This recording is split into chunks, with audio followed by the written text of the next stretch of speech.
سید الانبیاء والمرسلین سیدنا و مولانا ابی القاسم محمد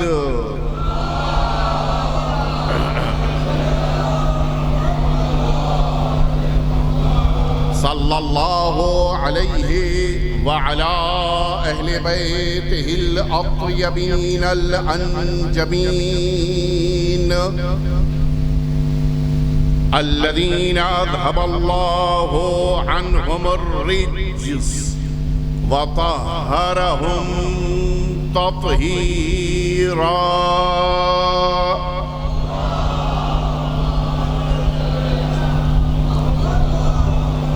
لا سیما الامام المبین بقیت اللہ فی الارضین ارواحنا و ارواح العالمین لتراب مقدمہ الفداء واللعنۃ الدائمۃ الباقیہ على أعدائهم أجمعين. أما بعد فقد قال الله الحكيم في كتابه المبين وتحيتهم فيها سلام. ایک دفعہ مل جل کے آپ سبھی حضرات صلوات بھیج دیجئے.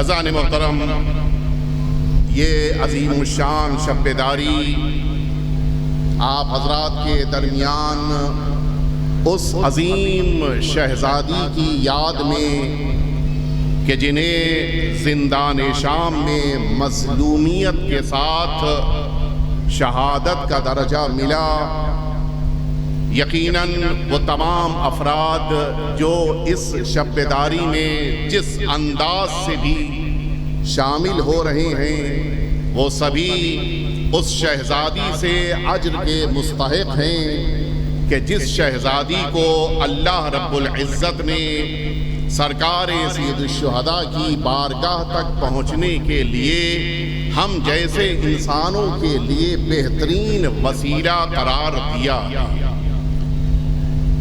میں اپنے مزاج اور گزشتہ سال کے انداز کی بنا پر ایک سوال آپ کی خدمت میں پیش کرنا چاہتا ہوں اور اسی سوال کا جواب جیسے ہی حاصل ہو جائے گا میری گفتگو مکمل ہو جائے گی.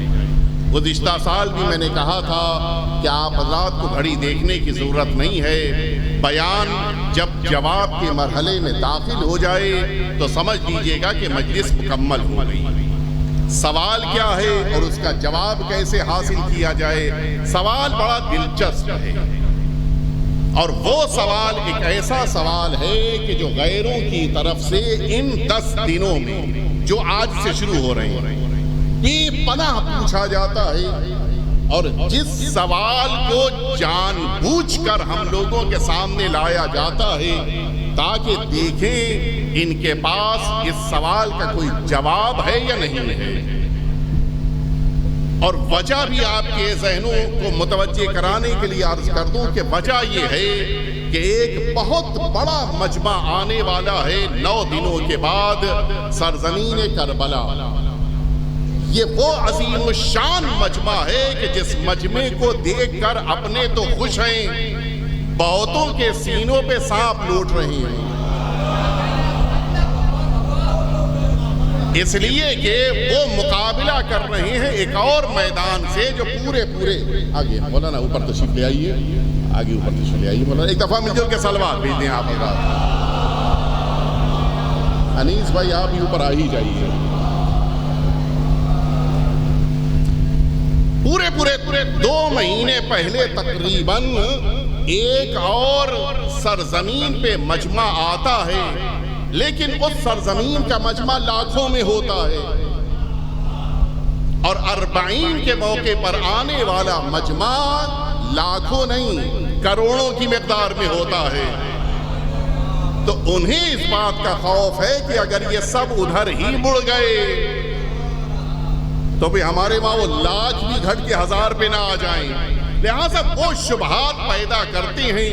سوشل میڈیا کے ذریعے سے شیعوں سے سوال پوچھا جاتا ہے اور اسی کا جواب مجھے آپ کی خدمت میں عرض کرنا ہے. سوال یہ ہے، وہ اکثر یہ سوال ہر سال تقریباً پوچھتے ہیں کہ تم زیارت کرنے کے لیے کیوں جاتے ہو؟ ضرورت کیا ہے تمہیں زیارت پر جانے کی؟ اچھا یہاں تک تو لگتا ہے کہ نہیں، غیر ہے کہ جو ہم سے پوچھ رہا ہے. لیکن اگلی بات، کیا تم اس بات کے قائل نہیں ہو کہ جن شخصیتوں کو امام مانا ہے وہ ہر جگہ موجود ہیں؟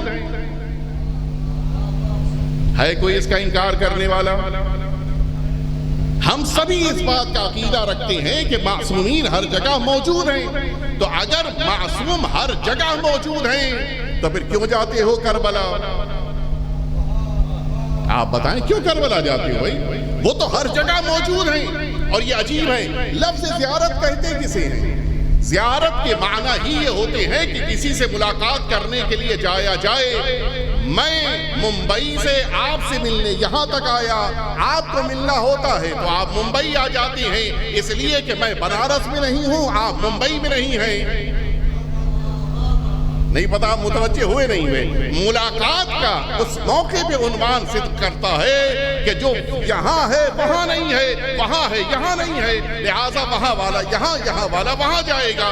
لیکن جو کربلا میں عظیم الشان امام آرام فرما رہے ہیں، وہ اگر کائنات کے گوشے گوشے تک نہیں پہنچ رہے ہیں تو یہ جلوس کیوں نکل رہے ہیں؟ یہ تابوت مبارک کیوں برآمد ہو رہا ہے؟ یہ علم مبارک کیوں اٹھ رہا ہے؟ یہ مجلسیں کیوں منعقد ہو رہی ہیں؟ یہ تعزیے کیوں اٹھ رہے ہیں؟ یہ اس بات کی علامت ہے کہ کربلا میں دفن ہوئے ہیں لیکن پوری کائنات میں موجود ہیں. اگر پوری کائنات میں موجود ہیں تو پھر کربلا جانے کی کیا ضرورت ہے؟ اچھا یہ سوال یہ عجیب ہے. یہ سوال صرف سرکار سید الشہداء سے متعلق نہیں ہے کہ ان کی زیارت کرنے کیوں جاتے ہو، کیوں نجف اشرف جاتے ہو. تم تو امیر المؤمنین کو ہر جگہ مانتے ہو، کیوں سامرہ جاتے ہو؟ کیا تم 11ویں امام کو ہر جگہ نہیں مانتے ہو؟ کیوں قاسمین آتے ہو؟ کیا تم 7ویں امام کو ہر جگہ نہیں مانتے ہو؟ کیوں تم مشہد مقدس جاتے ہو؟ کیا 8ویں امام کو ہر جگہ تصور نہیں کرتے ہو؟ ایسا لگتا ہے کہ کوئی اپنا ہے کہ جس کو ہمارے فخر کے لیے اتنا درد محسوس ہو رہا ہے کہ ہم کو سمجھا رہا ہے کہ وہاں کیوں بلا وجہ چلے جا رہے ہو. وہ شخصیتیں تو یہاں موجود ہیں، ہر جگہ بارگاہ موجود ہے، ہر جگہ امام باڑہ موجود ہے، ہر جگہ درگاہ موجود ہے، ہر جگہ شبیہ قبر موجود ہے، وہاں جانے کی ضرورت ہی کیا ہے؟ اور یہ بھی حقیقت ہے کہ وہ ہر جگہ ہیں، اس میں کوئی شبہ نہیں کہ اہل بیت اطہار ہر جگہ ہیں. اور ہمارے عقیدے میں یہ بات شامل ہے. اگر عقیدے میں یہ بات شامل نہ ہوتی تو ایک جملہ آپ کے ذہنوں کے حوالے کرو، آپ توجہ فرمائیں. صبح اٹھ کے آپ نے کسی کو فون کیا، نہیں اٹھایا، بائی چانس ہوتا ہے کبھی کبھی نہیں فون پہ بات ہو پائی. آدھے گھنٹے بعد پھر فون کیا، وہ بھی کسی جگہ مصروف تھا، نہیں آپ کی بات کو ریسیو کر پایا، فون ریسیو کر پایا. 1 گھنٹے بعد پھر فون کر لیا، اس نے آپ کی آواز کو نہیں سنا، نہیں لبیک کہا. اب کیا ہوگا؟ چوتھی بار آپ اسے فون کرنے پر تیار نہیں ہوں گے. کیوں؟ وہ نہ ہی فون کا جواب دیتے ہیں، نہ کال بیک کرتے ہیں، نہ میسج کرتے ہیں. تو انہیں کیا جواب دیا جائے؟ یعنی انسان تیسری بار فون کرنے پہ، چوتھی بار فون کرنے پہ تیار نہیں ہوتا ہے کہ جو جواب دینے کا قائل نہ ہو اسے فون کیوں کیا جائے؟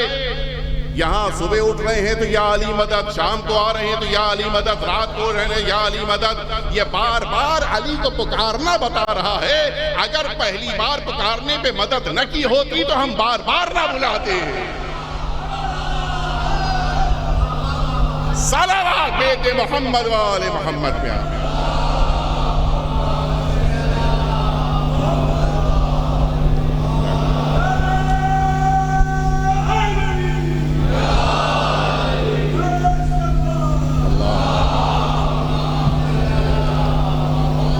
تو یہ تو حقیقت ہے کہ وہ ہر جگہ ہیں، اور نہ صرف ہیں بلکہ وہ مدد بھی فرماتے ہیں. لیکن پھر کیوں جا رہے ہیں زیارت کرنے کے لیے؟ کیا ضرورت ہے کہ زیارت کرنے کے لیے اتنا پیسہ خرچ کیا جائے، اتنا وقت دیا جائے، اپنی نوکری سے چھٹی لی جائے تب جایا جائے، اتنا پیسہ دے دیا جائے تب جائے؟ کیا ضرورت ہے؟ انسان یہی بیٹھے ساری زیارتیں کر سکتا ہے، اس کو وہاں جانے کی ضرورت کیا ہے؟ اچھا، یہ اعتراض کہاں سے آ رہا ہے؟ یہ اعتراض وہاں سے آ رہا ہے کہ جن کے وہاں مجمع لاکھوں کی تعداد میں تو آ رہا ہے، لیکن اس کے باوجود وہ بے چین ہیں، گھبرائے ہوئے ہیں، مضطرب ہیں کہ کہیں ایسا نہ ہو کہ لوگوں کے نہ آنے کی بنا پر ہماری دکان بند ہو جائے۔ ان کم ظرفوں کو اتنا بھی نہیں پتا۔ آپ متوجہ ہو گئے کہ اعتراض کہاں سے آ رہا ہے؟ انہیں اس بات کے لیے عجیب لگ رہا ہے کہ لوگ وہاں نہ جانے کے بجائے یہاں آ رہے ہیں۔ ایسا نہیں ہے، جو یہاں جاتا ہے وہی وہاں جاتا ہے۔ نہیں، بے شاید لفظیں آپ تک نہیں پہنچا پایا۔ حقیقت یہ ہے کہ حج اسی کا ہے جو معصوم کی زیارت کے لیے جاتا ہے۔ اچھا، میں بالکل شروع میں یہ ابھی بات شروع نہیں کی ہے، جواب کی دنیا میں نہیں آیا ہوں، لیکن ایک بات پہلے ہی عرض کیے دیتا ہوں۔ اگر یہی بات ہے کہ نجف کیوں جاتے ہو، امیر المؤمنین تو ہر جگہ موجود ہیں۔ اگر یہی بات ہے کربلا کیوں جاتے ہو، امام حسین تو ہر جگہ موجود ہیں۔ اگر یہی بات ہے کہ کاظمین کیوں جاتے ہو، 7ویں امام تو ہر جگہ موجود ہیں۔ اگر یہی بات ہے کہ 8ویں امام کی بارگاہ مشہد کیوں جاتے ہو، وہ امام تو ہر جگہ موجود ہیں، اس لیے کہ ہر نماز کے بعد کھڑے ہو کے 8ویں امام کی زیارت پڑھتے ہو۔ اگر یہی بات ہے معصومین ہر جگہ ہے، تم ان کی مزار پہ کیوں جاتے ہو، ان کی بارگاہ میں کیوں jaaتے ہو، تو پھر یہی بات تو وہاں بھی ہوتی ہے، خدا تو ہر جگہ ہے۔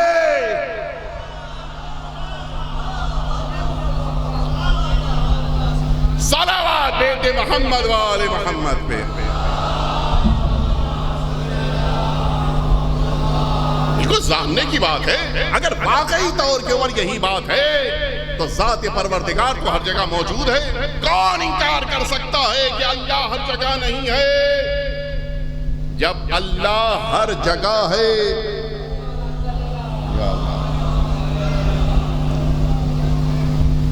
ایک دفعہ مل جل کے آپ سبھی 1000 صلوات بھیج دیے حضور سرکار سرکار سرکار۔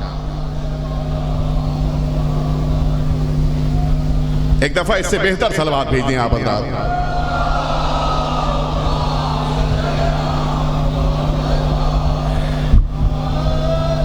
آپ نے توجہ فرمائی، سوال کیا تھا کہ جب یہ معصومین ہر جگہ ہیں تو زیارت کے لیے کیوں جاتے ہو؟ کیوں اپنا اتنا وقت دے رہے ہو؟ کیا ضرورت ہے کہ تم زیارت کے لیے کربلا معلی جاؤ جبکہ امام ہر جگہ موجود ہیں؟ تو پھر وہی بات تو یہاں بھی آ رہی ہے کہ ذات پروردگار تو ہر جگہ موجود ہے، اللہ کی بارگاہ میں حاضر ہونے کی ضرورت کیا ہے؟ یہ اعتراض خود بخود جو جواب ادھر سے آئے گا وہ جواب یہاں بھی دے دیا جائے۔ لیکن آئیے میں آپ کو لے کر چلوں کہ وجہ کیا ہے کہ ہم امام معصوم کی بارگاہ میں حاضر ہوتے ہیں جبکہ یہ احساس ہے کہ امام ہر جگہ ہے، ہر جگہ امام ہیں۔ امام کی نگاہوں کے سامنے کائنات کا ذرہ ذرہ ہے، ہم امام کے حضور میں ہیں، اس کے باوجود ہم کربلا کیوں جاتے ہیں؟ وجہ کیا ہے؟ اسی سوال کے جواب کی طرف آپ کو لے کے آنا ہے اور بات کو مکمل کر دینا ہے۔ آئیے پہلے یہ سمجھا جائے کہ سرکار سید الشہداء کی زیارت کرنے کے لیے کون آ رہا ہے؟ پہلے تو یہ سمجھنا ضروری ہے کہ کون آ رہا ہے۔ امام ہر ایک کو نہیں بلاتے ہیں، ہر ایک کو یہ توفیق نہیں ملتی ہے کہ امام کی بارگاہ میں حاضر ہو سکے۔ امام کی بارگاہ میں کون آ رہا ہے سنیں گے آپ۔ ایک روایت ہے کہ جو خود آقا سرکار سید الشہداء امام حسین صلوات اللہ وسلم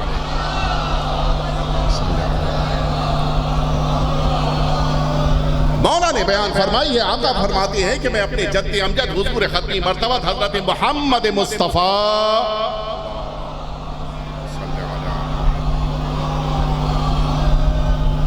حضرت کی خدمت میں حاضر ہوا، وَأُبَيْ بن کعب کان حاضرا، رسول اللہ کے ایک صحابی ہیں ابی بن کعب، یہ وہاں پر موجود تھے۔ سرکار سید الشہداء فرماتے ہیں کہ جیسے ہی میں کمسنی کے عالم میں، ابھی عمر مبارک 6 سال 7 سال کے آس پاس ہے، میں اپنے جد امجد کے پاس رسالت مآب کے پاس جیسے ہی پہنچا، حضور اکرم نے مجھے دیکھ کر فرمایا کہ مرحباً بکا یا زین السماوات والارض، اے زمین اور آسمانوں کی زینت۔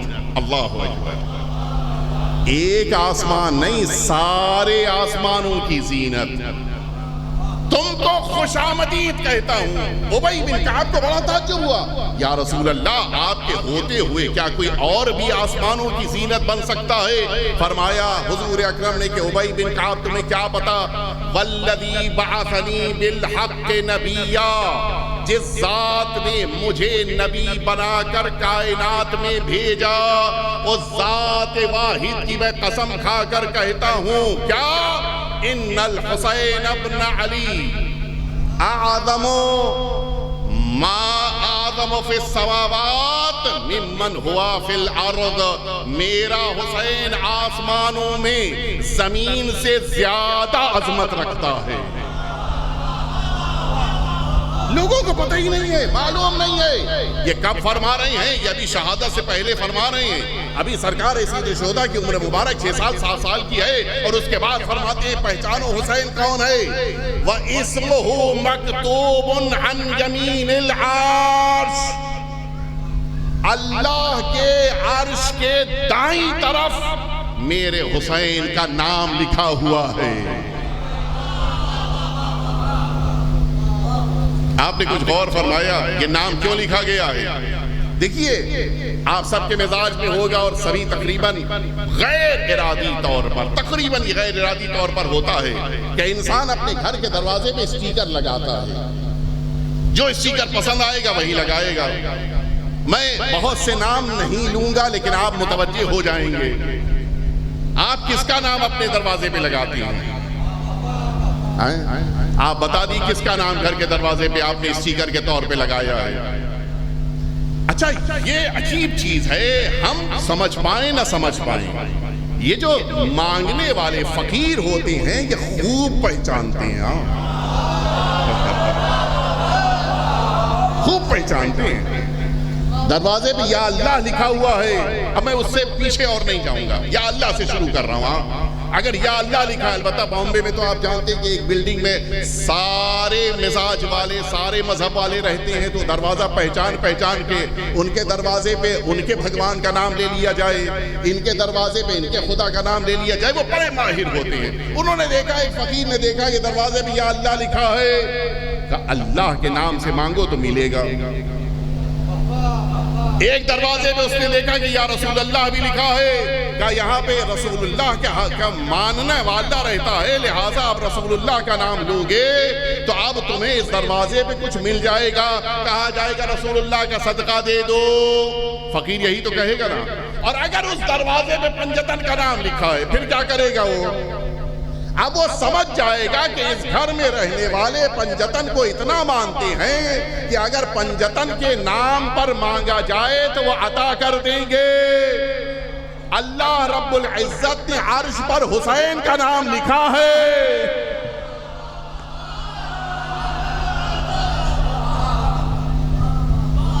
امام حسین کا نام لکھا ہے، اب امام حسین کے نام پر مانگو تو یہ گھر میں رہنے والے دے دیں گے۔ اللہ نے عرش پہ لکھا ہے، نہ میرا جھگڑا کسی سے ہے نہ میرا کوئی اختلاف ہے۔ ایک دفعہ مل جل کے صلوات بھیج دیں آپ حضرات۔ قبلہ یہ تشریف لے آئیے، اوپر اوپر اوپر تشریف، اوپر نیچے تو نہیں بیٹھیں گے سرکار، اوپر اوپر اوپر اوپر آئیے آئیے آئیے اوپر آئیے، ایک دفعہ اور مل جل کے صلوات بھیج دیں آپ حضرات۔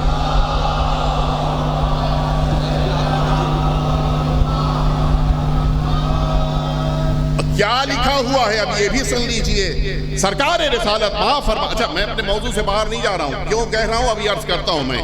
سرکار رسالت مآب فرماتے ہیں کہ امام حسین کا نام اللہ نے عرش پر کیسے لکھا ہے؟ اللہ نے لکھا عرش الہی پر دائیں طرف یہ لکھا ہے کہ ان الحسین مصباح الہدی وسفینۃ النجاۃ، حسین کشتی نجات ہیں، حسین چراغ ہدایت ہیں۔ آپ نے کبھی غور کیا ہے بورڈ دو جگہ کے اوپر ہوتا ہے، ایک کہیں پہ لگا ہوتا ہے، دوسرے کہیں پہ رکھا ہوتا ہے؟ نہیں، شاید لفظوں کی طرف آپ نے توجہ نہیں دی۔ مثال کے طور کے اوپر چوراہوں پہ لکھا ہوگا مثلاً کہ دائیں طرف گھومیے، بائیں طرف گھومیے، یا اسٹریٹ جائیے، یا یہاں رک جائیے، آگے نہ بڑھیے، یا مثلا ہارن بجائیے، ہارن نہ بجائیے، جو کچھ بھی ہے لگا ہوا ہے، آپ ایسا ہی کریں گے۔ اور کبھی کبھی ایسا ہوتا ہے کہ کسی پینٹر کی دکان پر جو وہ بورڈ تیار کر رہا ہے، وہ بورڈ لکھ لینے کے بعد وہیں رکھا ہوا ہے، لکھا ہے کہ رائٹ سائڈ میں نہ جائیے گا، کیا آپ رک جائیں گے؟ نہیں، کیوں؟ یہاں پہ رکھا ہوا ہے، وہاں رک گئے تھے، کیوں؟ اس لیے کہ لگا ہوا تھا۔ لگا ہوا ہو تو عمل کیا جاتا ہے، رکھا ہوا ہو تو چھوڑ دیا جاتا ہے۔ اللہ نے نام حسین کا یہ بورڈ رکھا نہیں ہے، لگایا ہے۔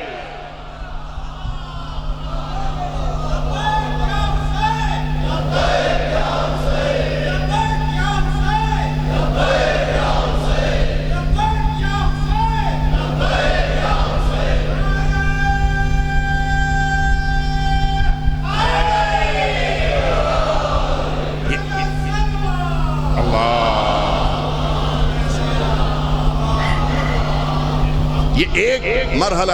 دوسرا مرحلہ بھی جلدی سے عرض کیے دیتا ہوں۔ بورڈز آپ نے دیکھے ہوں گے کہ ان کی اپنی خاصیت ہوتی ہے۔ مثلا بغل کے محلے میں بورڈ لگا ہے جس پر لکھا ہوا ہے کہ دائیں طرف مڑیے، تو اب جو وہاں سے گزرے گا وہ دائیں طرف مڑے گا، اس محلے والا تھوڑی نہیں دائیں طرف سے، جب وہ وہاں پہنچے گا تب مڑے گا۔ ایک جگہ پہ لکھا ہوا ہے کہ سائلنس پلیز، تو اب یہاں تھوڑی ہمیں چپ رہنا ہے، وہاں پہ چپ رہنا ہے۔ بورڈ جہاں پہ لگا ہوا ہے نہیں توجہ۔ ہاسپٹلز میں رومز میں اکثر لکھا ہوتا ہے سائلنس پلیز، آپ گئے بالکل خاموشی کے ساتھ جا کر بیٹھ گئے، ایک ڈاکٹر صاحب آئے، آپ نے دیکھا کہ وہ نرس کے ساتھ کھڑے ہو کے بات کر رہے ہیں، کہ ڈاکٹر صاحب بڑا عجیب ہے، آپ کو انگریزی نہیں آتی؟ کیا ہوا بھائی، خیریت تو؟ کہ یہاں لکھا ہے سائلنس پلیز اور آپ بات کر رہے ہیں۔ وہ ڈاکٹر کا کیا جواب ہوگا؟ بھائی یہ آپ لوگوں کے لیے ہے جو یہاں پر آتے جاتے ہیں، میرے لیے نہیں ہے، ورنہ اگر میں خاموش ہو جاؤں گا تو بہت سے خاموش ہو جائیں گے۔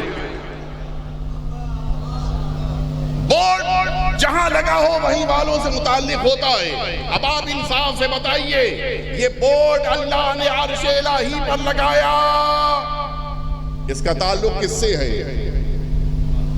مجھ سے ہے، آپ سے ہے؟ نہیں، ہم آپ تو قدم بھی نہیں رکھ سکتے۔ اسی اصول کافی میں روایت موجود ہے، ہمارے اور آپ کے چھٹے امام امام جعفر صادق علیہ السلام،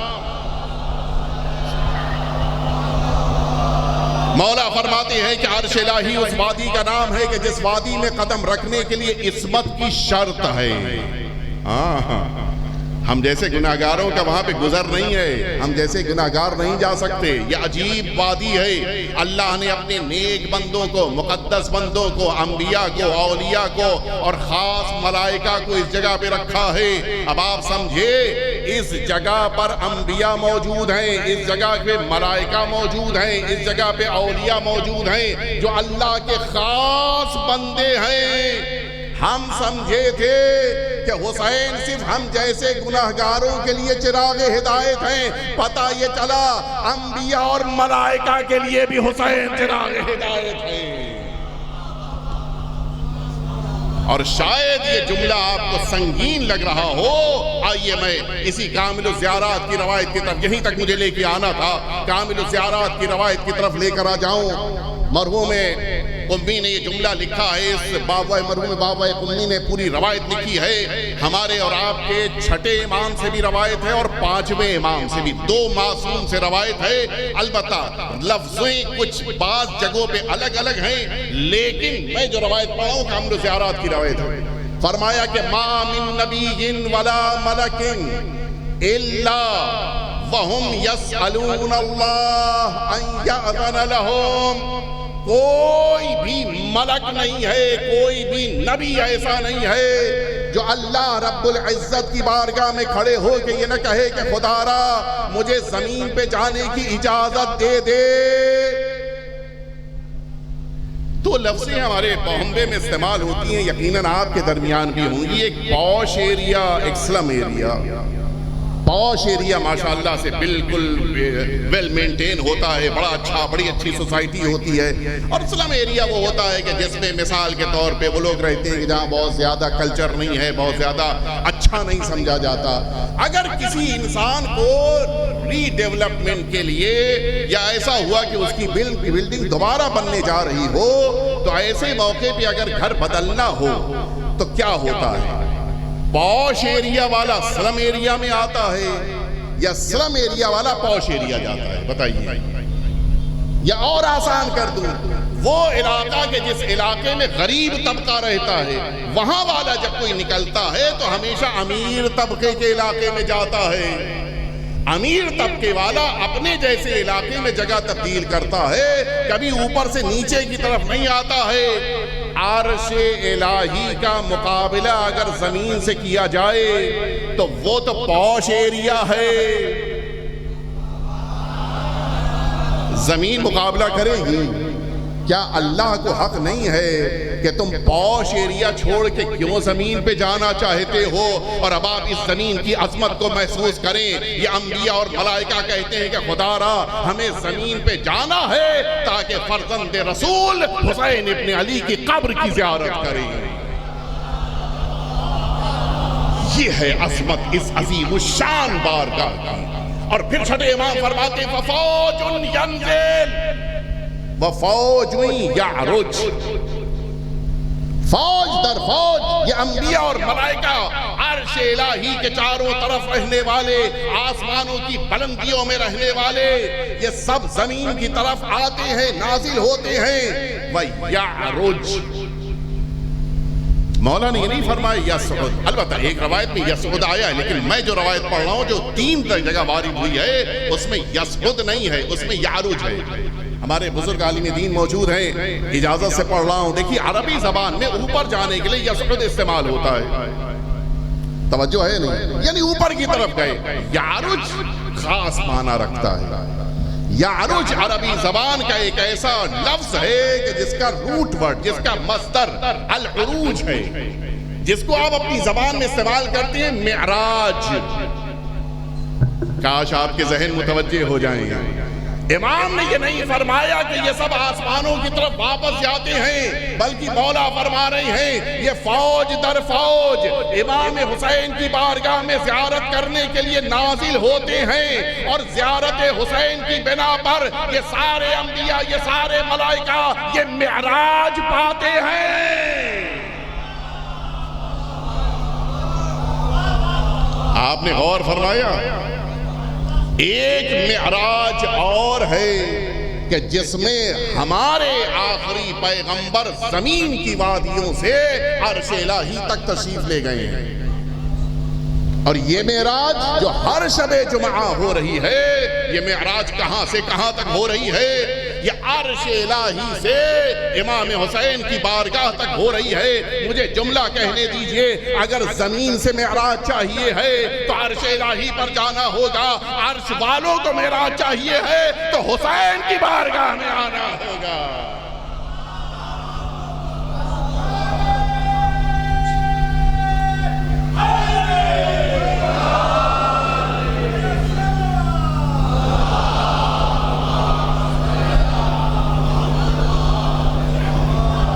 آقا کی بارگاہ میں معراج مل رہی ہے. یہ مومن ہے کہ جو اس زیارت کی تمنا کرتا ہے. امام حسین کو ہماری ضرورت نہیں ہے. امام کی بارگاہ میں ملائکہ، انبیاء، اولیاء، اوصیاء آ رہے ہیں. سارے اہل بیت امام حسین کی بارگاہ میں آتے ہیں. ہماری آپ کی ضرورت کیا ہے آقا؟ لیکن سوال جہاں سے شروع ہوا تھا ابھی ٹھہرا ہوا ہے. ہم کیوں جا رہے ہیں جبکہ ہمیں اجازت ہے کہ امام حسین کی زیارت جہاں پر ہو وہیں سے پڑھ لیں؟ روایت میں ہے اپنے چھت میں چلے جاؤ گھر کی، وہاں پہ کھڑے ہو کے کربلا کی طرف رخ کرو، زیارت پڑھ لو، تمہیں زیارت امام حسین کا ثواب مل جائے گا. اور میں اپنے برادر زائر صاحب سے کہہ رہا تھا کہ آپ دائمی زائر ہیں. انہوں نے اس وقت مجھ سے پوچھا نہیں کہ میں نے کیوں کہا تھا. اس کی ایک وجہ روایت میں ہے کہ من لم یقدر علی زیارتنا فلیزر صالحی موالینا. جو ہماری زیارت پر نہ آ سکے وہ ہمارے چاہنے والوں میں جو نیک صالح بندے ہیں ان کو دیکھ لے، فَلْيُكْتَبْ لَهُ زِيَارَتُنَا، اس کو ہماری زیارت کا ثواب مل جاتا ہے۔ اتنا اللہ نے ہمیں وسعت دی ہے۔ البتہ اسی سے محسوس ہوتا ہے کہ ہمیں قدر جاننی چاہیے ان مؤمنین کی جو ہمارے درمیان موجود، ان کو اللہ نے اس روئے زمین پہ وہ عظمت دی ہے جو کوئی سوچ نہیں سکتا۔ فَلْيُكْتَبْ لَهُ زِيَارَتُنَا، ہماری زیارت کا ثواب، بہت بڑی بات ہے، توجہ فرمائی۔ لیکن ادھر سے بھی ہے، کیا حکم ہے ہمارے لیے؟ ہمارے لیے حکم یہ ہے کہ سرکار سید الشہداء کی قبر مبارک پر زیارت کرنے کے لیے آؤ۔ میں روایت نہ پڑھتا، لیکن چونکہ روایت کا انداز ایسا ہے کہ اس روایت کو سارے مومنین تک پہنچانا چاہیے، لہٰذا میں روایت پڑھ رہا ہوں۔ یہی کامل الزیارات میں بھی روایت ہے، بحار الانوار میں بھی روایت ہے، اور بھی متعدد کتابوں میں روایت موجود ہے۔ ہمارے اور آپ کے پانچویں امام امام محمد باقر علیہ السلام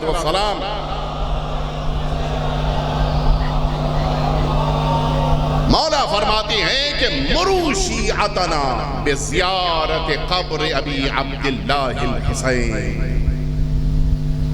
ہمارے شیعوں کو تیار کرو، آمادہ کرو، ان کے اندر شوق پیدا کرو تاکہ وہ میرے جد آقا سرکار سید الشہداء کی قبر مبارک کی زیارت کرنی چاہیے۔ مولا کیا ملے گا؟ فرماتے ہیں کہ ان اتیانہ یزید فی رزقہ، صرف امام حسین کی قبر مبارک تک آ جانا انسان کے رزق میں اضافے کا سبب بن جاتا ہے۔ انسان تجارت کرتا ہے، بینک میں پیسہ رکھتا ہے کہ 6 سال میں 2 برابر ہو جائے، بزنس کرتا ہے تاکہ مال بڑھ جائے، بزنس کرتا، نوکری کرتا ہے تاکہ اس کے گھر میں مال آ جائے۔ اللہ نے فرمایا کہ جب زیارت کرنے کے لیے حسین کی بارگاہ میں آؤ تو مال نہ دیکھو، حسین اتنے کریم ہیں، زیارت کرنے آؤ گے تمہارے رزق میں اضافہ کر دیں گے۔ مال اور پیسہ دیکھنے کی ضرورت نہیں ہے۔ اور کیا ملے گا؟ فرمایا وَيَمُدُّ فِي الْعُمُرِ، اس انسان کی عمر میں اضافہ ہو جائے گا۔ انسان جوگنگ کرتا ہے، واکنگ کرتا ہے، ایکسرسائز کرتا ہے، نہ جانے کتنا وقت دیتا ہے، کھانے میں بھی احتیاط کرنی پڑتی ہے کہ یہ کھائیں گے وہ نہیں کھائیں گے، یہ احتیاط وہ احتیاط، اتنی دوائیں کرنی ہے، 40 کے بعد ایک دواؤں کا پورا تھیلا ہے جو ساتھ میں لے کے چل رہا ہے، یقیناً یہ سب کرنا ہے، یہ سب تمام چیزیں ضروری ہیں، لیکن اگر عمر میں اضافہ چاہیے ہے زیارت حسین کے لیے آ جاؤ۔ اور کیا ملے گا؟ وَيَدْفَعْ عَنْهُ مَدَافِعَ السَّوْءِ، جتنے برائیوں کے حملے ہونے والے تھے خدا زیارت حسین کی برکت سے ان برائیوں کو دور کر دے گا۔ کتنے نوجوان میرے سامنے موجود ہیں، آج جب بائک لے کے اپنے گھر سے نکلے تھے، سامنے الحمدللہ کوئی حادثہ نہیں ہوا، سلامتی کے ساتھ گھر واپس آ گئے، لیکن کتنے حادثات نہیں ہو پائے کوئی بتا سکتا ہے؟ یہ تو بتا سکتے ہیں کہ حادثہ ہوا، یہ نہیں بتا سکتے کہ کون سا ٹل گیا۔ اللہ زیارت حسین کی برکت سے حادثات کو ٹال دیتا ہے۔ لوگ اس بات سے خوف زدہ ہوتے ہیں کہ حالات بگڑ رہے ہیں، ہو سکتا ہے کہ ایک آدمی میزائل کہیں وہاں کے بجائے ادھر گر جائے۔ ہمیں زندگی بچانے کے لیے زیارت نہیں چھوڑنی ہے، زیارت پر جا کر زندگی کو قربان کرنا ہے۔ زندگی کا مقصد یہی ہونا چاہیے۔ فَإِنَّ إِتْيَانَهُ، وہ افراد کہ جو امام حسین کی امامت کے قائل ہیں، مولا فرما رہے ہیں کہ ان سبھی پر زیارت حسین لازم جائیں۔ میں بقیہ روایتیں نہیں پڑھوں گا، لیکن اس روایت کو میں نے اس لیے پڑھا تاکہ ہمارے ذہنوں کو یہ محسوس ہو جائے کہ امام حسین کی زیارت کی کیا عظمت ہے۔ آئیے بس آخری پڑاؤ تک میں آپ کو لے کے آ گیا اور اسی میں جواب ہے۔ یہ تمام چیزیں ایک طرف، لیکن امام حسین کی زیارت پر جانے کی کیا ضرورت؟ یہیں سے کھڑے کھڑے زیارت پڑھ لیجئے، آئیے اس عظیم الشان بارگاہ میں ذریعہ مبارک کے سامنے کھڑے ہو کے آپ نے زیارت پڑھی. امام حسین اس زیارت کو بھی قبول کرتے ہیں. آپ چھت پہ گئے زیارت پڑھ لی, اس زیارت کو بھی امام حسین قبول کرتے ہیں. کہیں بھی کھڑے ہو کے آپ نے السلام علیک یا ابا عبداللہ کہہ دیا, امام حسین کے زائرین میں نام شمار ہو گیا. شب جمعہ کی جو روایت ہے وہ یہی روایت ہے کہ جس موقع پہ شب جمعہ آتی ہے اس موقع پر ایک ملک صبح سے بالکل قریب آواز دیتا ہے کہ اے اہل بیت کے چاہنے والوں, آئے مؤمنوں, اٹھو, ایک بار بس السلام علیک یا ابا عبداللہ کہہ دو تاکہ آج کی شب تمہارا نام زائرین امام حسین میں لکھ دیا جائے. جہاں بھی ہے انسان زیارت کر سکتا ہے. پھر زیارت پہ جانے کی کیا ضرورت ہے؟ اگر میں یہیں پر رک جاؤں گا تو جتنے ٹور آپریٹرز ہیں وہ مجھے بامبے واپس نہیں جانے دیں گے. حقیقت یہ ہے کہ زیارت پر جانا ضروری ہے. کیوں؟ اب یہاں سے دیکھیے, اس کا جواب اگر تلاش کرنا ہے تو اس کا جواب مجھے ملا اس عظیم الشان زیارت میں کہ جو زیارت جامعہ کہلاتی ہے. یہ بڑی عظیم الشان زیارت ہے. اہل بیت اطہار کے فضائل کا وہ سمندر ہے کہ جس سمندر کی گہرائی کو آج تک کوئی انسان سمجھ نہیں پایا. عظیم زیارت ہے, اور اسی لیے اس زیارت کو وقتاً فوقتاً پڑھنا چاہیے. وہ 3 نسخے کہ جن کے ذریعے سے انسان اپنی زندگی کے مسائل کو حل کر سکتا ہے, جن میں ایک نماز شب ہے, ایک زیارت عاشورہ ہے, تیسرے یہی زیارت جامعہ ہے. یہ آخری امام نے فرمایا بہترین زیارت, عظیم الشان زیارت, اور اس زیارت کی اچھی اور بہترین شرحیں لکھی گئی ہیں. آیت اللہ جوادی عاملی آپ سبھی جانتے ہیں, ان کی بھی شرح موجود ہے. ادب فرائے مقربان, یہ عظیم الشان شرح ہے زیارت جامعہ کی, بہت عظیم الشان زیارت. آئیے میں آپ کو لے کر چلوں. اس زیارت میں ایک فقرہ ہے کہ جس کی بنا پر سمجھئے ہمارے 10ویں امام نے تعلیم فرمایا ہے. یہ زیارت عظیم الشان زیارت ہے, امام نے تعلیم فرمایا ہے, اور ہمیں اس زیارت کو اپنی زبانوں پر جاری کرنا چاہیے. اس زیارت میں ایک فقرہ ہے کہ جس کی بنا پر سمجھ میں آتا ہے کہ ہمیں زیارت پر کیوں جانا ہے, اور اسی فقرے کو میں آپ کے سامنے پڑھنے جا رہا ہوں, اور اسی کی شرح کرنی ہے, مثال دینی ہے, بات کو مکمل کرنی ہے. مولا فرماتے ہیں کہ جس موقع کے اوپر امام معصوم کی بارگاہ میں آؤ, مولا کی بارگاہ میں ذریعہ اقدس کے سامنے قبر مبارک کی طرف رخ کر کے تم اپنی زبان بھی جملہ کہو, السلام علیکم یا اہل بیت النبوہ و معدن الرسالہ و مختلف الملائکہ و معدن الوحی. پوری زیارت, البتہ عرض کر دوں میں کہ زیارت جامعہ طویل ترین زیارتوں میں ہے, لمبی زیارت ہے. اگر ایک نشست میں نہ پڑھ سکیں تو 2 نشست میں, 3 نشست میں پڑھیے, لیکن اس کو لمبے ہونے کی بنا پر ترک نہ کیجیے. زیارت جامعہ بڑی اہم ہے. مولا یہ شروعات یہاں سے آگے بڑھ کر فرماتے ہیں کہ یہ جملہ اپنی زبان سے معصوم کی قبر مبارک کی طرف رخ کر کے کہو کہ زائر لکم عائد بقبورکم. اور یہی ایک فقرہ ہے کہ جو امام معصوم کی قبر مبارک پر حاضری دینے جانے زیارت کرنے کا مقصد بیان کر رہا ہے.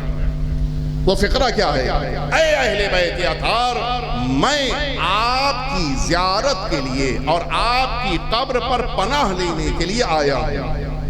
یہ جملہ کیسے مولا کیا آپ کے ذہنوں تک منتقل کیا جائے؟ آئیے میں ایک مثال دوں تاکہ بات سمجھ میں آ جائے. ہم سبھی نے بچپن گزارا ہے, اور بچپن کے زمانے میں اکثر اوقات ایسا ہوا ہوگا آپ حضرات کے ساتھ بھی, میں پوری توجہ آپ کی چاہ رہا ہوں, کہ جب کسی بزرگوار کا دل آپ کی طرف سے ناراض ہونے کی بنا پہ کھٹا ہو گیا, اب وہ آپ سے انتقام کی کوشش میں ہے کہ آپ سے بدلہ لینا ہے. اچھا بچہ کمسن ہے, 5 سال 6 سال کا ہے, وہ سمجھ گیا کہ یہ تو ہمارے دادا کی عمر کے ہیں, جہاں انہوں نے مجھے پکڑ لیا تو ٹھکائی اور پٹائی ہو جائے گی, اب کیا کرے وہ. بچہ ذرا ذہین ہے، وہ کیا کرتا ہے، کبھی اپنے والد کے ساتھ گھر سے باہر نکلے گا، کبھی بڑے بھائی کے ساتھ باہر نکلے گا، کبھی ماں کے ساتھ نکلے گا۔ وہ بغل کے بزرگوار جو پڑوس میں رہتے ہیں ان کو موقع ہی نہیں مل رہا، یہ بچہ اکیلا مل ہی نہیں رہا ہے، ٹک ہی نہیں رہا ہے، نہ مار پا رہے ہیں، نہ ڈانٹ پا رہے ہیں، نہ اندر کی بھڑاس نکال پا رہے ہیں۔ ایک دن گرمی کا زمانہ تھا اور لائٹ نہیں آ رہی تھی، بچے نے سوچا وہ بزرگوار اپنے روم میں کہیں پنکھا جھلتے ہوئے آرام کر رہے ہوں گے، دوپہر میں 2:30-3 بجے کے موقع پہ کہاں وہ اپنے کمرے سے نکلیں گے، میں جاؤں ذرا چوراہے پہ جا کر خود سے آئس کریم خرید کے لے آؤں گا۔ یہ بچہ اپنے گھر سے نکلا اور یہ اپنے ہاتھ میں پیسہ لیے ہوئے 6 سال کا بچہ چوراہے کے پر دکان پہ کھڑے ہو کے آئس کریم کے لیے پیسہ دے ہی رہا تھا کہ اب جو گھوم کے دیکھا تو بزرگوار کھڑکی کھولے ہوئے، لائٹ نہیں آ رہی تھی، کھڑکی کھولے کھڑے تھے، انہوں نے دیکھ لیا کہ بچہ آج اکیلا نکلا ہے، اب کیا ہو؟ اور وہ اپنے گھر سے نکل چکے ہیں اور اب وہ بڑی مسکراہٹ کے ساتھ، ظالمانہ مسکراہٹ کے ساتھ اس بچے کی طرف بڑھ رہے ہیں کہ آج کون بچائے گا؟ میاں ہمیشہ تو تم بھاگے ہو، آج بتاؤ کیا ہوگا؟ اب آپ انصاف سے بتائیں، وہ بچہ آئس کریم خرید پائے گا؟ اور اگر پیسہ دے بھی چکا ہو تو پیسہ رکھو میں بعد میں دیکھوں گا، پاس یہ بھاگا سر پٹ۔ کیوں بھائی کیوں بھاگا؟ کہ وہ جانتا ہے۔ اچھا یہ عجیب ہے، ہاں بچوں کو اللہ نے اتنی معرفت دی ہے کہ وہ بڑوں سے زیادہ اپنے کو پہچانتے ہیں۔ بڑا لڑ جائے گا، وہ اپنے کو نہیں پہچان پاتا کہ سامنے والے سے زیادہ میرے اندر طاقت ہے یا نہیں ہے، بچہ پہچان لیتا ہے۔ وہ ماشاءاللہ سے مضبوط قوا کے آدمی ہیں، ان کا وزن ہی 80-90 سال کا، میرا تو کل وزن ہی 25 سال کا ہے، میں کہاں لڑ پاؤں گا؟ یہ بچہ سر پر بھاگا اور اب وہ بزرگوار اپنی پوری طاقت کو اور ہمت کو جمع کر کے اس کے پیچھے دوڑنے لگے، یہاں تک کہ یہ بچہ اپنے گھر کے دروازے پہ آیا۔ آنے کے بعد دروازہ جلدی سے کھولا اور سیدھا گھر میں داخل ہو کر وہ اپنی ماں کی آغوش میں جا کر بیٹھا اور اب وہ بزرگوار سے کہہ رہا ہے کہ ہمت ہو تو ماریے۔ کیوں؟ کیا ہو گیا؟ وہ جب چوراہے پہ کھڑا ہوا تھا تب بھی جتنی بدن میں طاقت تھی وہی طاقت یہاں بھی ہے، وہی توانائی وہاں بھی تھی، یہی توانائی یہاں بھی ہے، وہی عمر کے تقاضے وہاں تھے وہ یہاں بھی ہیں، وہی وزن جو وہاں تھا یہاں بھی ہے، لیکن دونوں میں ایک فرق یہ ہے، وہاں پر وہ اکیلا تھا، دشمن سے مقابلہ نہیں کر رہ سکتا تھا، لیکن اب جب گھر میں داخل ہو گیا ہے اپنے سے بڑے وجود کی پناہ میں آ گیا ہے، اب اپنے سے 2 برابر طاقت والے سے لڑنے کے لیے تیار ہے اور کہہ رہا ہے کہ ہمت ہو تو مجھے ماریے۔ اب آپ سمجھے ہم معصوم کی بارگاہ میں پناہ لینے کے لیے کیوں جاتے ہیں؟ کہیں شیطان یہاں پریشان کر رہا ہے، کہیں دشمن ستا رہا ہے، کہیں دنیا کی مصیبتیں پریشان کر رہی ہیں، لیکن جب امام کی بارگاہ میں پہنچ جاتے ہیں نہ شیطان ستاتا ہے، نہ مصیبتیں آتی ہیں، نہ مشکلات آتی ہیں، اس لیے کہ امام کی پناہ میں آ گیا ہے۔ صلوات بیت محمد و آل محمد۔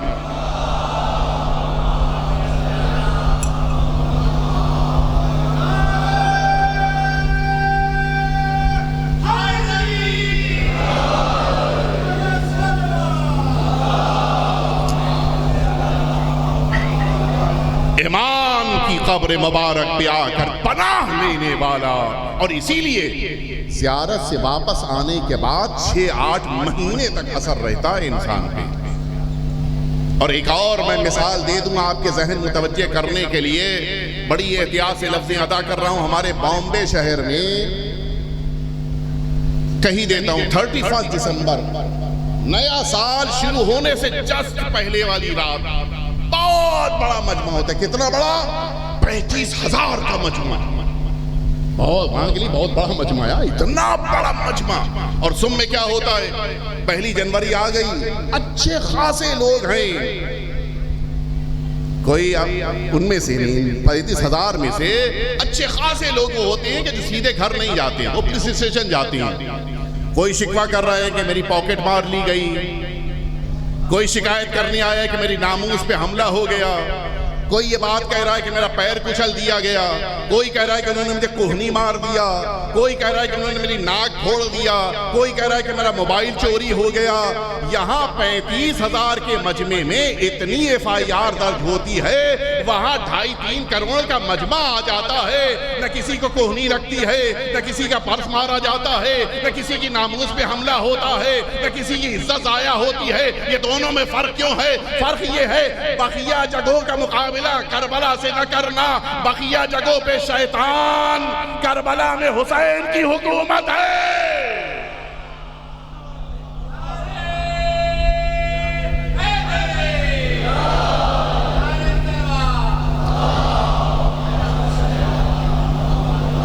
یہ معجزہ ہے یا نہیں ہے؟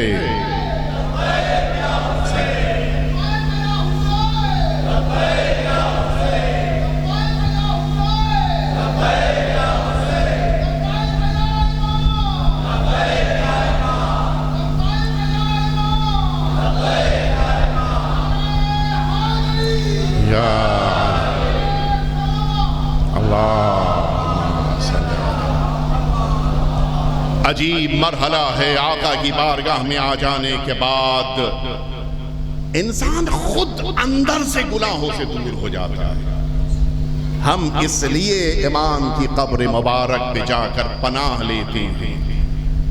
دنیا میں ہم اکیلے کھڑے ہوتے ہیں، جب آقا کی قبر مبارک کی پناہ میں آ جاتے ہیں تو مصیبتیں، تمام سختیاں خود بخود دور ہو جاتی ہیں۔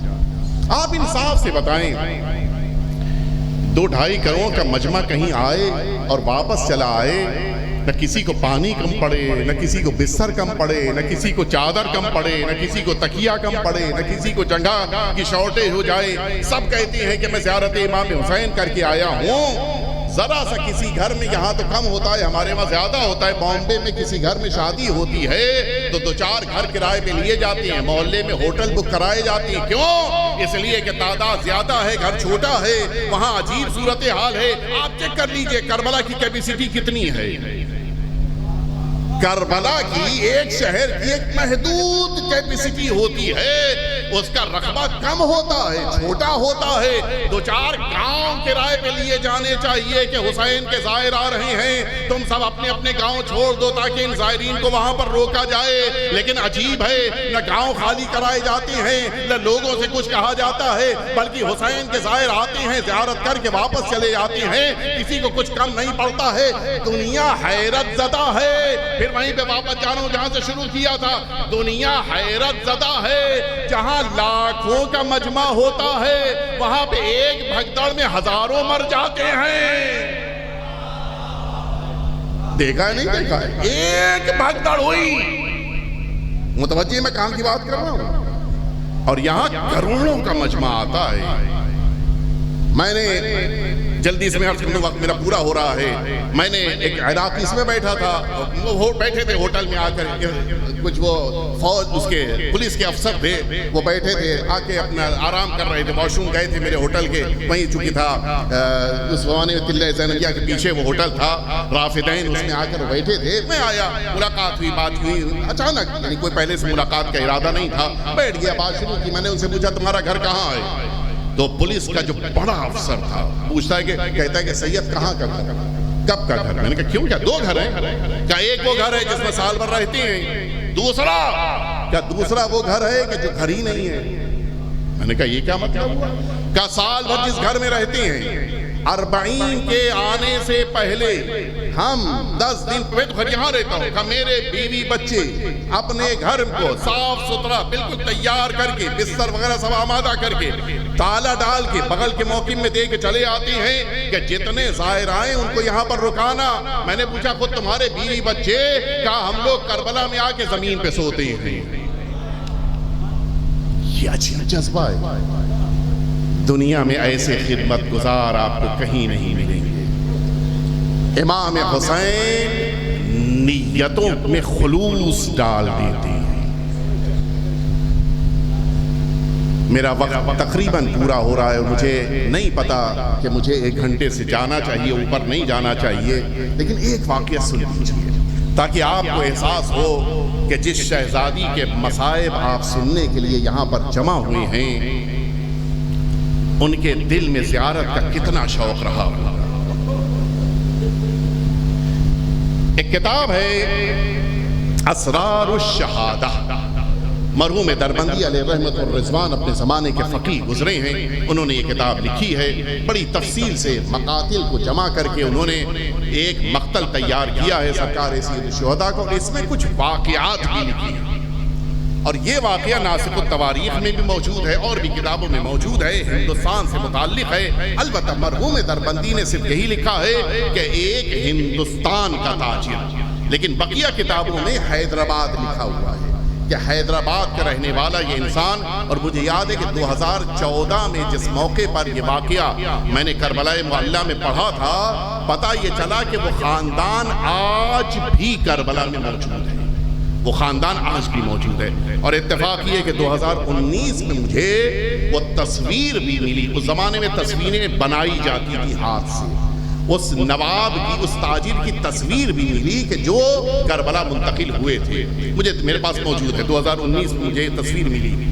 میں عرض کروں آپ کی خدمت میں کہ یہ تاجر یہیں حیدرآباد کے رہنے والے، انہوں نے تفصیل ہے، میں اس تفصیل میں نہیں جا رہا ہوں، وقت میرا پورا ہو رہا ہے، انہوں نے اپنی زندگی کے آخری پڑاؤ میں نجات پانے کے لیے یہ فیصلہ کیا، البتہ اس فیصلے تک کیسے پہنچے وہ تفصیل ہے، فیصلہ کیا کہ ہم سب اس حیدرآباد میں اپنا بزنس بند کریں گے، ختم کریں گے اور جا کر نجف میں رہیں گے۔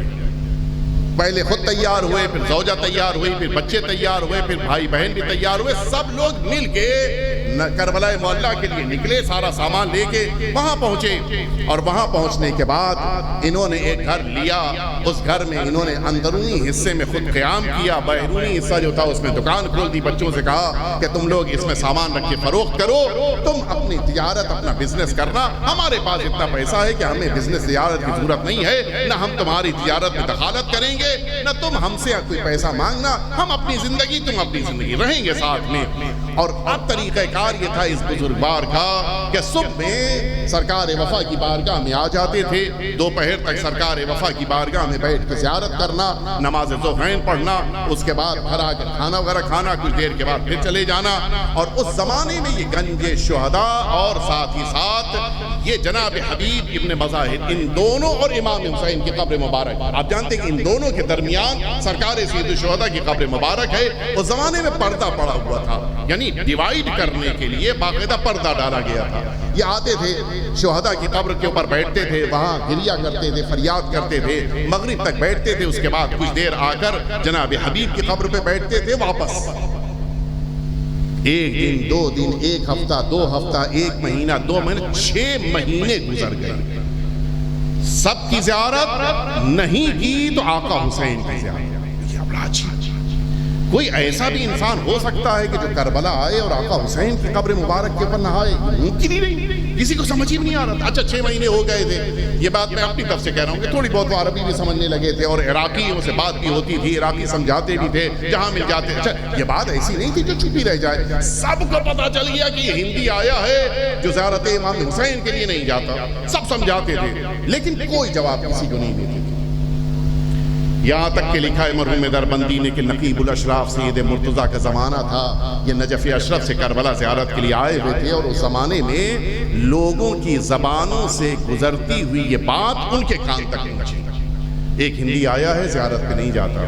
اچھا ایسا بھی ہے کوئی؟ کب بلاؤ اس کو۔ آیا، سامنے آ کر بیٹھا، تفصیل پوچھی کیسے آئے، جتنی عربی جانتا تھا اس نے بتایا کہ میں ہندوستان میں اپنے کام دھندے کو چھوڑ کے یہاں پہ آیا ہوں، اپنا بزنس میں نے ترک کر دیا صرف اس لیے کہ امام حسین کی بارگاہ میں رہوں، یہاں پہ آیا ہوں، ساری تفصیل گھر لیا ہے، میرے بچے زیارت کرتے ہیں، میں زیارتوں میں رہتا ہوں۔ اچانک سید مرتضیٰ نے پوچھا، امام حسین کی زیارت کے لیے گئے؟ چپ، کوئی جواب۔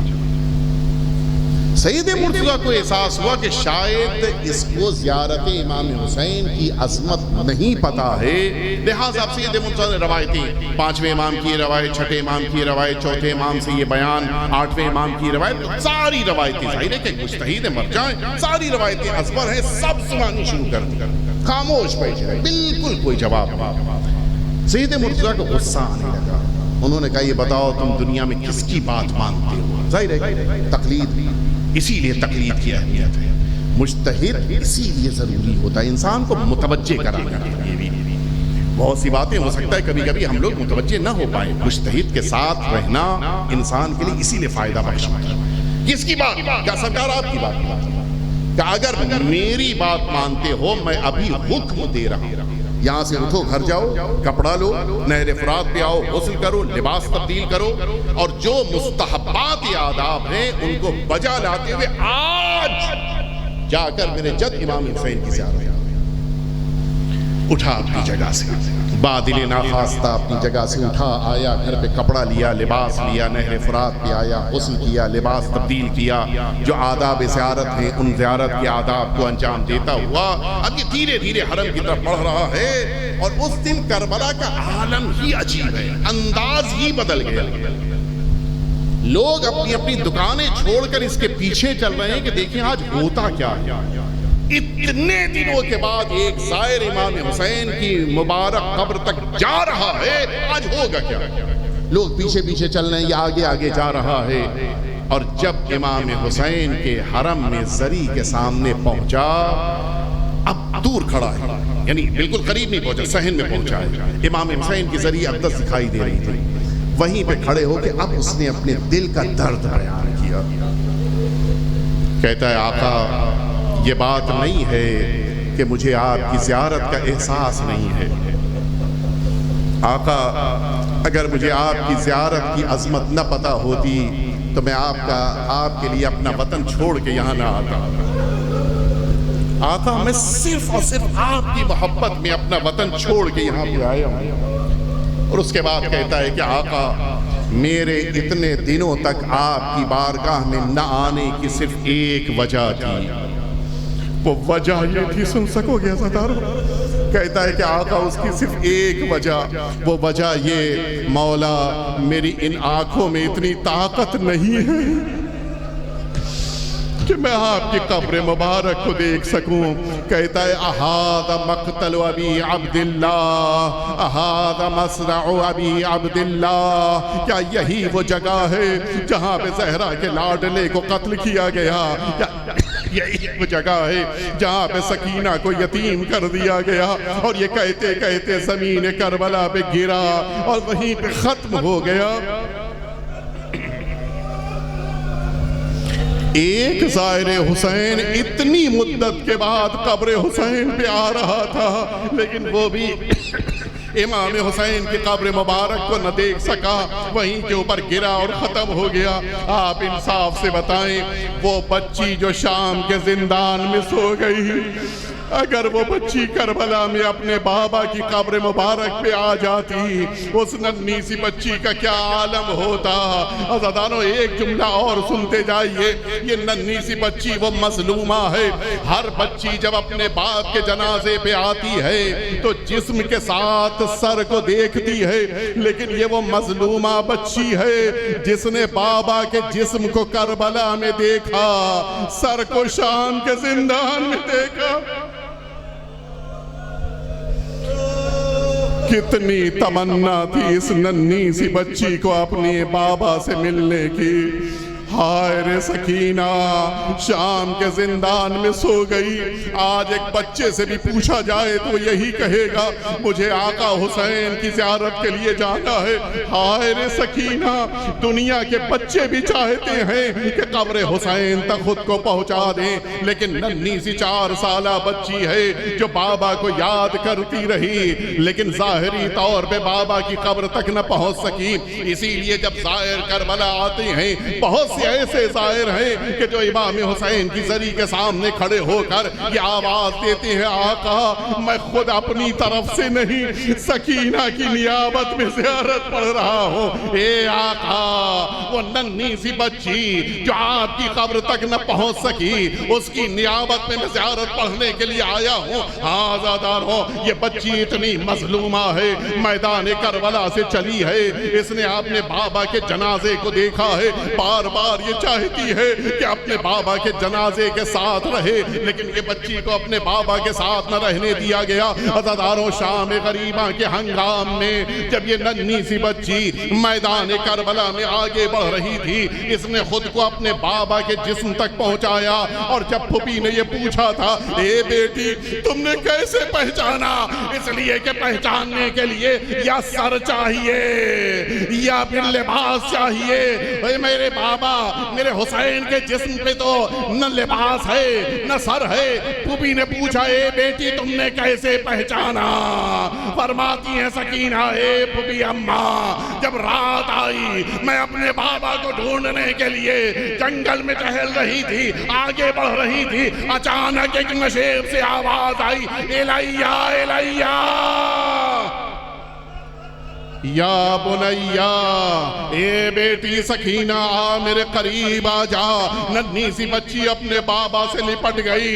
ہاں عزاداروں، یہ وہ موقع تھا جب پھوپھی بھی پہنچ چکی ہیں، بڑے آرام سے اس ننھی سی بچی کو بابا سے جدا کیا۔ لیکن عزاداروں، وہ 11 محرم تھی جب یہی بچی اپنے بابا سے لپٹی ہے۔ کبھی تازیانے کھائے ہیں، کبھی تماچے کھائے ہیں۔ اے بابا، آپ کے بعد یہ ننھی سی بچی نے نہ جانے کون کون مصیبتیں برداشت کی ہیں۔ عزاداروں، وہ موقع بھی آیا، یہ ننھی سی بچی کربلا سے نکل رہی ہے، لیکن جب جناب زینب نے یہ جملہ سنا کہ سکینہ کہہ رہی ہیں اے پھوپھی اماں میں اپنے ناقے پہ اکیلی ہوں، میرا دل لرز رہا ہے، اور جناب سکینہ کے لیے جناب زینب نے کہا اے شمر، یہ تو چھوٹی سی بچی ہے، اسے ماں کے ساتھ بٹھا دیا جائے۔ سنو عزاداروں، قافلہ روکا گیا، ناقہ بٹھایا گیا، ایک امید پیدا ہوئی بچی کو ماں کے ساتھ بٹھایا جائے گا۔ لیکن سن پاؤ گے عزاداروں، میدان کربلا میں ایک آواز بلند ہوتی ہے رسیاں لائی جائے۔ اور اب جب رسیاں لائی گئی، سکینہ پشت ناقہ کے اوپر لٹائی گئی، رسیوں کو باندھا گیا، اور اب جب ناقہ چلا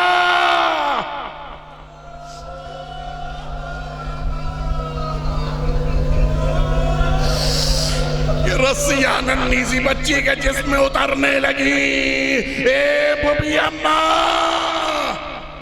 اب یہ سکینہ زندہ نہ بچے گی۔ ہاں عزاداروں، انہی مظلومیتوں کے ساتھ یہ قافلہ سرزمین شام پہنچ چکا ہے۔ عزاداروں، زندان شام آ چکا ہے، وہ شام کا زندان جہاں دن میں سورج کی تمازت ہے، رات میں اوس کی بنا پر یہ بچے نہیں سو پاتے ہیں۔ عجیب مرحلہ ہے، آج کا دن گزرا ہے، شام کے زندان میں دلوں کو لے کے چلیے۔ آئیے چلیے آپ کی خدمت میں عرض کریں، ایک 4 سالہ بچی ہے جس نے خواب میں بابا کو دیکھا ہے، اتنا گریہ کیا کہ اب جب یزید کو بھی رحم آیا، ننھی سی بچی کے لیے شام کے زندان میں سر بھجوایا گیا۔ آپ تابوت مبارک دیکھ لیتے ہیں، صبر نہیں کر پاتے ہیں، علم مبارک دیکھ لیتے ہیں، برداشت نہیں کر پاتے ہیں۔ ارے نہ جانے سکینہ، بابا کا کٹا ہوا گلا اب جب اپنے زانوں پہ رکھا، اے بابا زندگی بھر سکینہ آپ کے زانوں پہ بیٹھتی تھی، آج سکینہ کے زانوں پہ بابا کا سر ہے۔ اے بابا، میرے کانوں سے ابھی بھی خون بہ رہے ہیں، اے بابا میرے رخسار پہ تماچوں کے نشان ہیں، اے بابا میری پشت کے اوپر تازیانوں کے نشان، اے بابا یہ سکینہ اب زندہ رہنا نہیں چاہتی ہے۔ عزاداروں، اچانک آواز خاموش ہو گئی، بس آخری جملہ سنیں۔ زینب بھی آگے بڑھی، سید سجاد بھی آگے بڑھے، انا للہ و انا الیہ راجعون۔ عزاداروں، آخری جملہ، سید سجاد زندان شام میں ننھی سی بچی کو دفن کرنے کے لیے اب جب آگے بڑھ رہے ہیں، آپ نے نہ دیکھا ہوگا کہ جو جنازہ لے کے جا رہا ہو اس کے دونوں ہاتھ بندھے، ہائے رے سید سجاد، بابا کربلا میں علی اصغر کو دفن کرنا آپ کے لیے شاید آسان ہو، اے بابا سکینہ کو دفن کرنا۔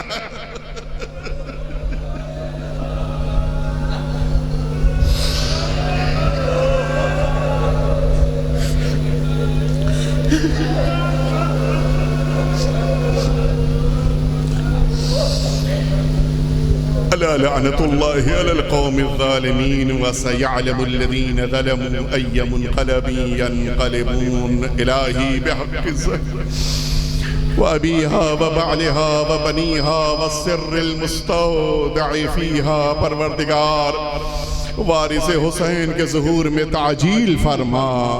پروردگار تمام عزاداران امام حسین کو آخری امام کی پناہ میں محفوظ فرما۔ ربنا تقبل منا انك انت السميع العليم۔ ماتم حسین۔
آپ رہیے گا